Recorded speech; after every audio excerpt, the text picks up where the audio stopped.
Hello everyone and welcome to today's video lecture. आज के video lecture में हम जो टॉपिक कवर करने जा रहे हैं वो है स्कोप ऑफ बिजनेस ऑर्गेनाइजेशन, व्यावसायिक संगठन का क्षेत्र। तो व्यावसायिक संगठन का क्षेत्र अत्यंत व्यापक है, माने बहुत जनरल फॉर्म में है।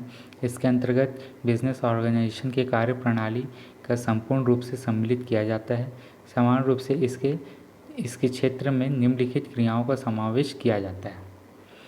तो बिज़नेस ऑर्गेनाइजेशन जो है वो काफ़ी एक्सपेंडेबल फॉर्म में रहता है। इसमें जो कार्य करने की जो प्रणाली है वो संपूर्ण सम्मिलित होती है, संपूर्ण रूप से सम्मिलित होती है, माने कॉम्प्लेक्स फॉर्म में होती हैं और आपस में जुड़ी हुई होती हैं। समान रूप से इसके जो हैं बहुत सारे प्रोसेस को हमें इसमें देखने को मिलता है। जैसे पहला है क्रय संबंधित क्रियाएं, तो परचेसिंग एक्टिविटी।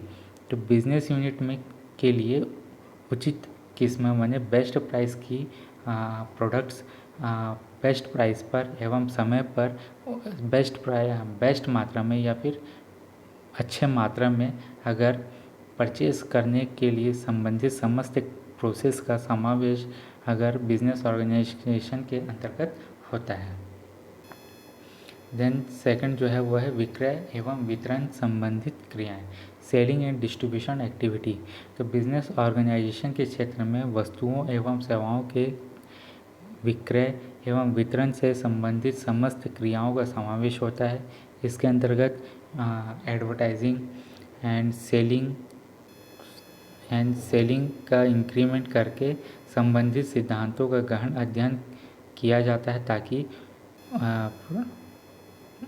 प्रोड्यूस हुई आइटम्स को हम क्या कर सकें, समय पर सही हाथों तक पहुंचाया जाए।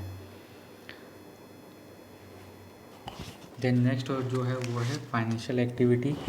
तो व्यवसाय की सफलता के लिए पर्याप्त वित्त की आवश्यकता होती है और फाइनेंस की पर्याप्त से आशय फाइनेंस की उचित मात्रा से है। अर्थात बिजनेस ऑर्गेनाइजेशन के अंतर्गत इस प्रकार की अरेंजमेंट पर फोर्स दिया जाता है ताकि बिजनेस में ना तो ज़्यादा कैपिटल की स्टेबिलिटी हो, पूंजीकरण की स्थिति रहे और ना ही अल्प पूंजीकरण की स्थिति है। माने ना ही आपका मतलब आपके पास ना पैसा कम होना चाहिए ना ही ज़्यादा होनी चाहिए, आपके पास पर्याप्त मात्रा में आपके पास पैसे होने चाहिए।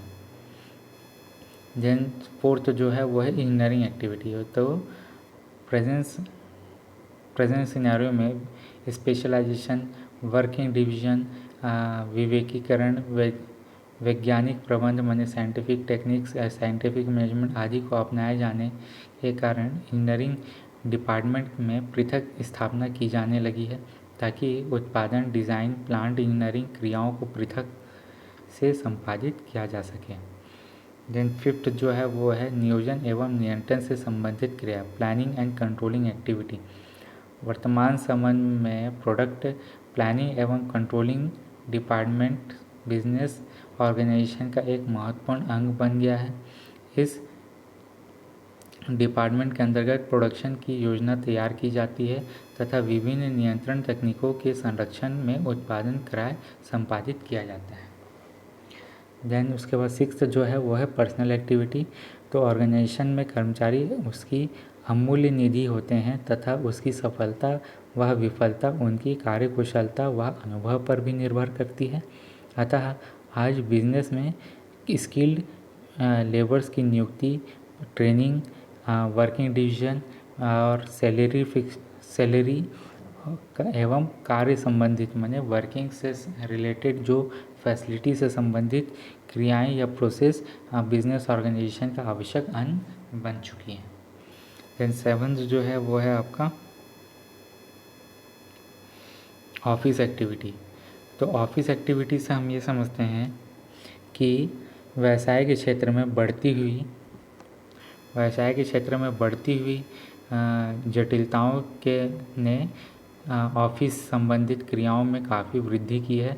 अब ऑफिस के लिए कुशल मैनेजर व कर्मचारियों की नियुक्ति, कर्मचारियों के कार्य में समन्वय की स्थापना तथा उनकी कार्यकुशलता में वृद्धि के लिए समय की बचत करने वाले यंत्रों की व्यवस्था आदि से संबंधित क्रियाएं व्यावसायिक संगठन के अंतर्गत ही संपादित की जाती है। देन आपका जो 8th है वह है लेखाक्रम संबंधित क्रियाएं, माने अकाउंटिंग एक्टिविटी। तो व्यावसायिक क्षेत्र में लाभ हानि तथा वित्तीय स्थिति जानने के लिए व्यापारिक तथा लाभ हानि खाता एवं आर्थिक चिट्ठी तैयार की जाता है। इसके अतिरिक्त भविष्य की योजना बनाते समय बजटिंग एवं प्रमाप विधियों का प्रयोग किया जाता है। अतः अकाउंटिंग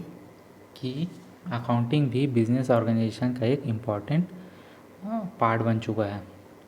तो इस एक्टिविटी के तहत हम क्या करते हैं, हर प्रकार के प्रॉफिट लॉस को उसका डॉक्यूमेंटेशन करते हैं, एक्सपेंडिचर का डॉक्यूमेंटेशन करते हैं, माने खर्चे से संबंधित और आय से संबंधित और रॉ मटेरियल से संबंधित हम सभी चीज़ का क्या करते हैं, डॉक्यूमेंटेशन करते हैं, ताकि हम भविष्य में आने वाली पैसे के रिक्वायरमेंट को हम क्या कर सकें, जान सकें और उसके अकॉर्डिंग हम उनके लिए पर्याप्त मात्रा में पूंजी की व्यवस्था कर सकें।